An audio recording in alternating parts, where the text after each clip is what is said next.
Kinsey collection. But anyway, again, we want to welcome you this evening. We appreciate your support.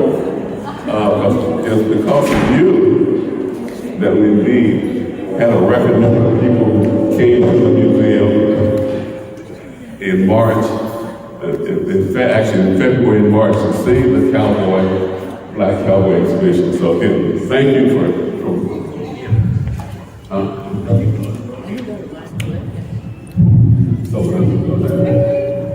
okay. All right, folks, thank you. All right.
So I had some notes prepared, but really I'm encouraged to just kind of go off of the dome a little bit, if you will. And I really want to take a moment to think about people in my life, you know, who I feel like have contributed to this culture that we are coming to know as cowboy and cowgirl culture in this exhibition. I want to take a moment to think about my grandfather, Reverend Orlean Lavelle, and my Uncle Wayne Lavelle.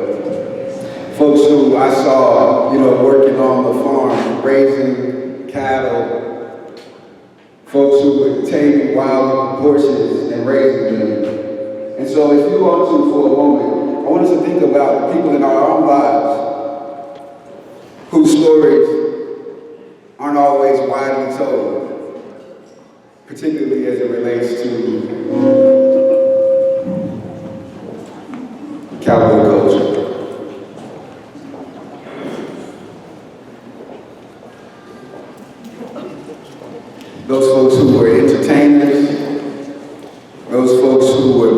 persons, even when we think about the people who prayed for them, prayed for us, I just want to take that moment.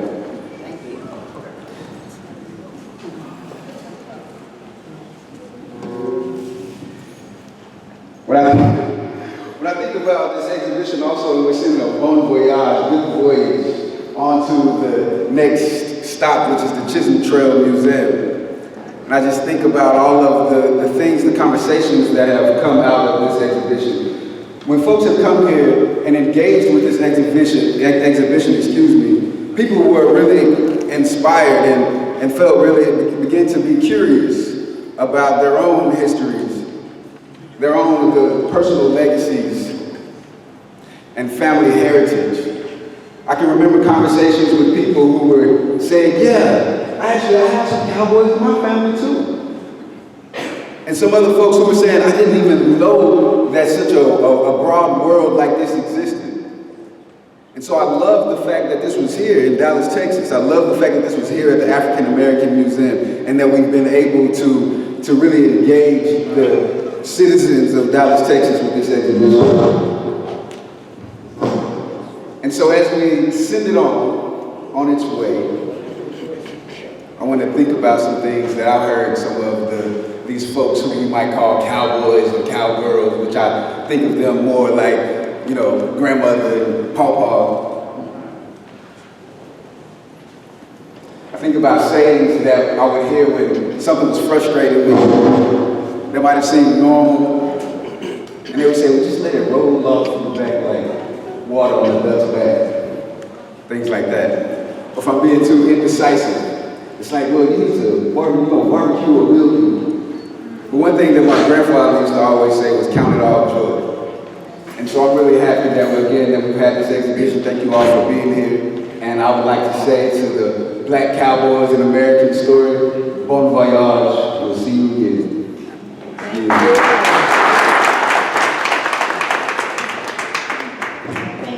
Thank you, Gerald. Sorry. Let me introduce Dr. Delaney.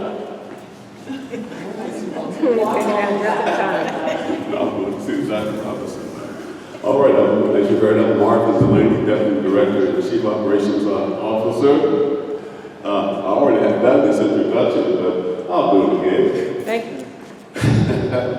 Anyway, thank you for coming for our farewell to the Black Cowboys exhibition, of course, in our opening for our work to bring the rodeo in July.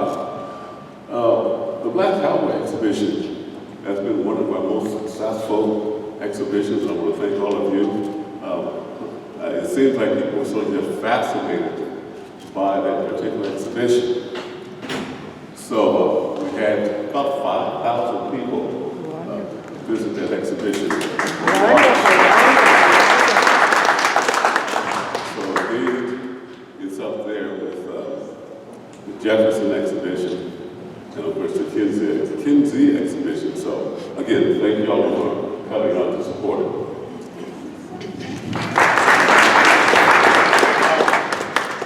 Next on our program, we'll have the joys of the rodeo, past and present. And this will be presented to you by Kevin Woodson, the Hearn Brothers, staples of the Texas Black Invitational Rodeo. All right. How you doing? My name is Kevin Woodson. I am a cowboy/rodeo announcer.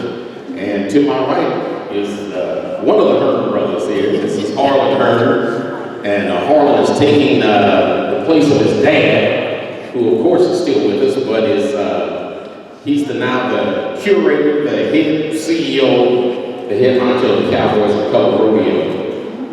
Originally my home was Missouri, where I rodeoed all over Missouri, Illinois, Tennessee, Arkansas, and then I came to Texas and knew a bunch of folks. So the thing about rodeo, I knew so many folks in it from all these years that when I got here, I just added to that family. And these guys he and his brothers became like brothers to me and his dad, like a second dad. So I'm going to let him tell you a little bit more about starting the Cowboys of Color Rodeo. Thank you. My name is Harlan Hearn, second generation cowboy. Leo Hearn started it all as a fascination that no one else in his family shared. So as he grew, got older, it became so important to him that he would walk 2 miles one way to ride a horse for 30 minutes. And that was the beginning. He went to what were then, and there still are, black rodeos. A lot of people do not know about that. I like the title, Black Cowboy, an American Story. Yes. Didn't say Black American Story, it says American Story, and I like that. Because this is a story that it's not a forgotten story because it hasn't been told yet. It hasn't been told properly. It hasn't been told completely. I look at this and I asked myself the question the other day. I said, why do I know George Washington? Why do I know Thomas Jefferson? Why do I know Martin Luther King Jr.? Why do I know Malcolm X? Why do I know Abraham Lincoln? We speak their names. Yes. Often, regularly, we speak their names. Yes, they're also written in books, but they are spoken. That's what's missing about black cowboys and black rodeo and African American history, period. It's not spoken enough. It's not passed on enough. And one of the things that Dad wanted to do with this rodeo was bring the truth of black cowboys to the city. One of the things that we have to do is we have to bring in new blood, new fans, younger fans.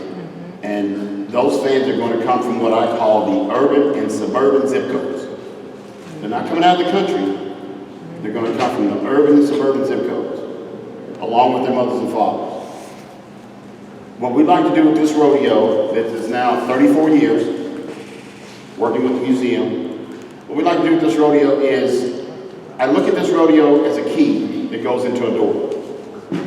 Now, most of the kids in the urban and suburban zip codes are not aware of what's behind this door. We use the rodeo as a key that goes into that door, that opens that door and gives children another vision, another opportunity.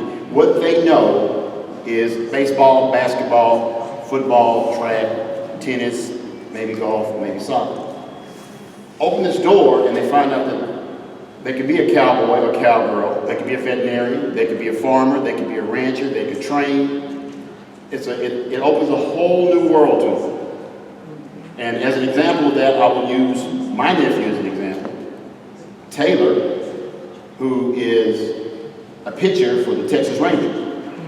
But he will tell you, and he has told many people before, that before he ever picked up a baseball, he picked up a rope first. Taylor's left-handed, but he ropes right-handed. That's the way he was trained. And a lot of the things that he learned from rodeo and roping, he has put into baseball. For example, one would be, you've got to shake off whatever just happened, and you got to go to the next thing. You can't dwell on it. In rodeo, you can't dwell on those things. You're not always going to win in rodeo, but that doesn't mean you don't go to the next one. You shake it off, whatever happened, you learn from it, you go on. That is the black cowboy experience. And with this rodeo here, like I said, after 34 years, we want to continue to introduce new audiences to the sport as a whole, the sport of rodeo, and to black rodeo. We educate the best we can, as much as we can, while we entertain. That's our goal. Thank you. We thank you. Thank you for that presentation, Mr. Hearn. I finally get to put a face to the voice. Mr. Woodson, rodeo MC. Yes, you know, if you can recall at the rodeo, he always has it going on. I'm constantly giggling at the things that he says. But moving right along, we're going to go to the details of the rodeo, which is going to be presented by Cinnamon Sheffield and Irish Watson. Okay. Thank you all for being here. While we're here, we are here to kick off the rodeo, but we need help. See, I thought that was gonna come and be in the half. Well, with that, we have our tickets on sale in the gift shop. So hopefully you will not leave without tickets. I feel that the price of our rodeo is quite cheap. So our tickets range from $10 to $30. Can't beat that. Can't beat that. That's a good price. So we need help selling tickets, and we need help raising money. Every event that goes on from this museum helps support keeping the doors open for this museum. So we need your help, we need your assistance. We work hard, or they work hard to get the rodeo together. I help with volunteers. So I help with, we have a committee. I was told to just show up for a meeting, and then I was introduced as the chair. So, you know, Dr. Robinson, voluntold. So I was voluntold. So here I am. I was happy to do it. I'm always blessed to be a servant of this place, because this is our foundation. This is what holds us together here in the Sun South Side. So, again, my purpose is to hope to solicit tickets from you. We have the cards on sale. We got fancy. You can scan the QR code, get your tickets online if you like. Or we have paper tickets in the gift shop. So I want to also introduce Irish Watson. She's going to come up. She is the guru of sponsorships. She helps solicit funds to help pay for this big, nice rodeo. So Irish, take it away. Hello, everyone. Hello, Iris. My name is Iris, of course, as she said.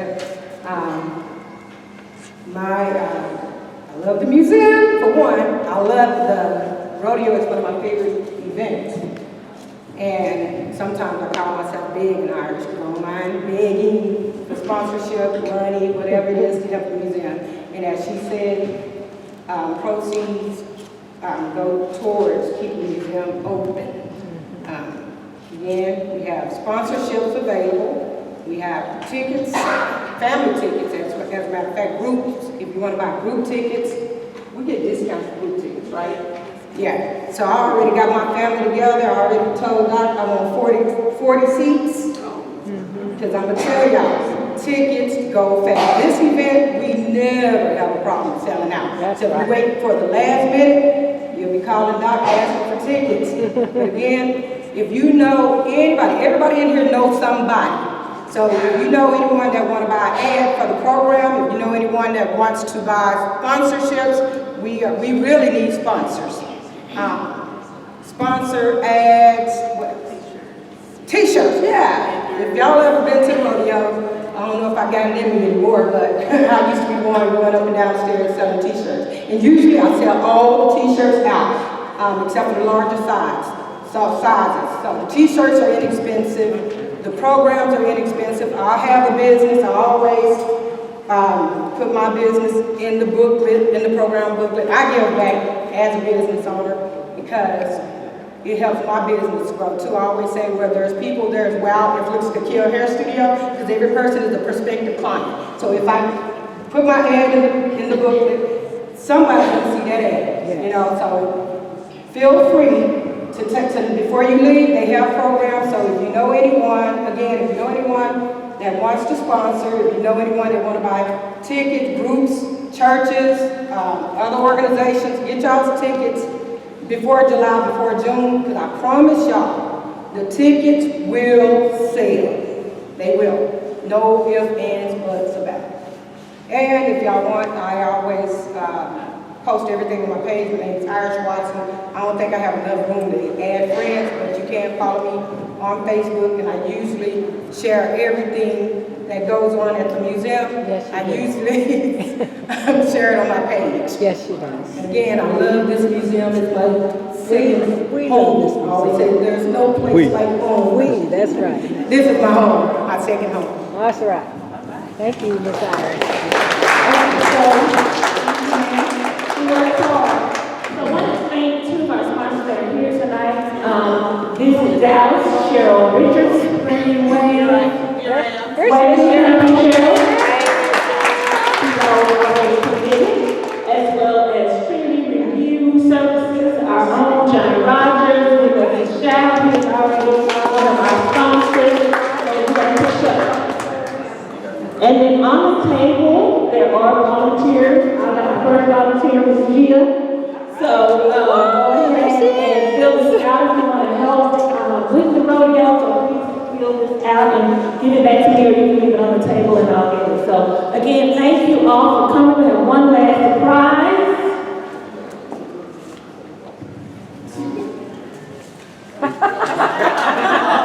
Okay. Give it up for line dancing. Dancing divas. Here's the dancing divas. Woo! Here they come. These are our senior divas, the dancing divas. Hello, everybody. As she just announced, we are the dancing divas and dudes of Dallas. We think that Dr. Robinson has an affinity for this group. Yes, you He's can someone who's responsible for indirectly for us yet being number one created I'm cowgirl. and being lasting since 2008. One thing I would like to brag about is we are mostly seniors, Yes. even to the age of in the 80s. Oh, wonderful. So we just want to show y'all we can still do Never it. too late to be a dancing diva.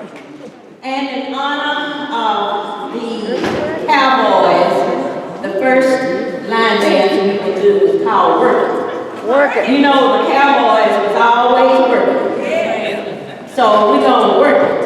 Okay. Under the leadership of Miss Shirley Maxey. Here we are, working.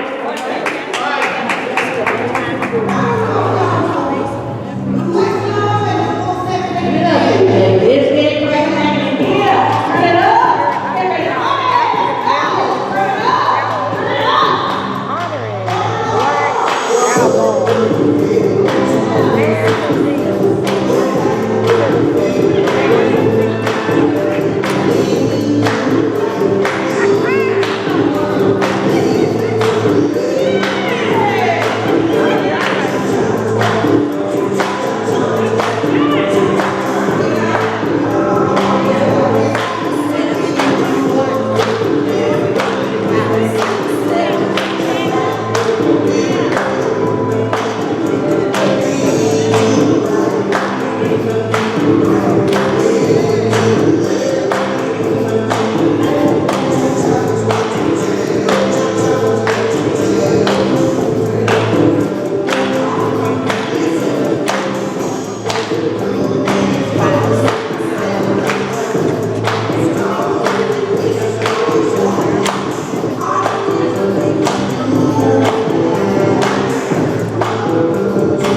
renamed it. Thank you, Dancing Dolls and Divas. Dancing Divas and Blues. Dancing Divas and Blues. So, we want to thank you guys for coming out. This concludes our program. If you have picked up a volunteer form, please make sure that we get the form, that you leave your form at the table so that we can get back in contact with you at a later date. We want to make sure that you grab a sponsorship form that's readily available for you guys. And in this form, it is going to provide you with the levels and titles of sponsorship, with the prices as well. And so make sure that you grab a form on your way out. I want to introduce Carmina Barnett. And so I'm going to pass the mic over to Carmina Barnett. Hello everybody! How y'all doing? We are so happy to have you here at the museum, and we are so excited about the 34th Texas Black Invitational Rodeo. Can y'all make some noise for that? Thank you, girls. I need some real excitement, y'all. We're excited about it. And here's the thing. This is something special that we're honored to present, but we need some help. We need our sponsors to get behind us and really help this be amazing like we know it can be. So we have someone, of course, who's going to come and talk to you about sponsorship opportunities. But we have the brochures here. If you know someone who's willing to make that investment in our rodeo, then we need you to help us out, all right? Will y'all do that? So make sure you see one of us before you leave tonight. We'll put this information in your hand, and again, we appreciate you for being here. Let's give it up to DJ Chris. DJ Chris, a.k.a. Chicken Salad Man, a.k.a. Realtor. Thank you guys for coming out. There's still a little food left if you guys want to grab